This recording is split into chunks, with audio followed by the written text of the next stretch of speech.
केस धुण्यापूर्वी आठवड्यातून 2 वेळेला hair oiling करणं खूप गरजेचं आहे आणि त्यासोबतच महिन्यातून एकदा नॅचरल मेहंदी लावणं. या 2 गोष्टी जरी केल्या ना तरीसुद्धा खूप छान हेअर केअर होतं आणि असं तुम्ही 6 महिने देऊन बघा तुमच्या केसांसाठी आणि खूप केसांमध्ये बदल होतो. त्यासोबतच बघा आपण जी नॅचरल मेहंदी बनवतोय ही पूर्णपणे नॅचरल आहे. याच्यामध्ये कोणतंही केमिकल ॲड नाही.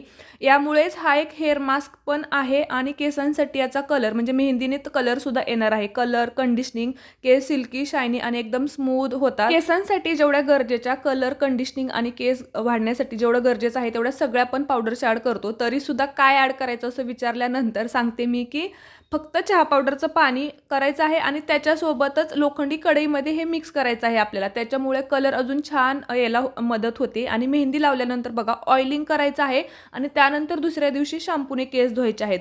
खूप सुंदर रिझल्ट येतात. तर महिन्यातून एकदा जर तुम्ही ही मेहंदी लावली ना तर केस वाढायला सुद्धा मदत होते आणि खूप छान असा बाउन्स येतो. केस दाटसर दिसतात आणि त्यासोबतच बघा जे क्युटिकल्स म्हणजे केसांचे तुकडे वगैरे पडतात आणि केस एकदम ड्राईड दिसतात ना तर ते खूप छान असे मॅनेजेबल होतात. तर तुमच्या हेअर केअर रुटीनमध्ये ऑइल आणि मेहंदी ॲड करा आणि तुम्ही सुद्धा तसंच रुटीन फॉलो करा आणि ऑर्डरसाठी दिलेल्या नंबरवरती व्हॉट्सअप करायचा आहे आणि तुमची ऑर्डर तुम्ही बुक करू शकता.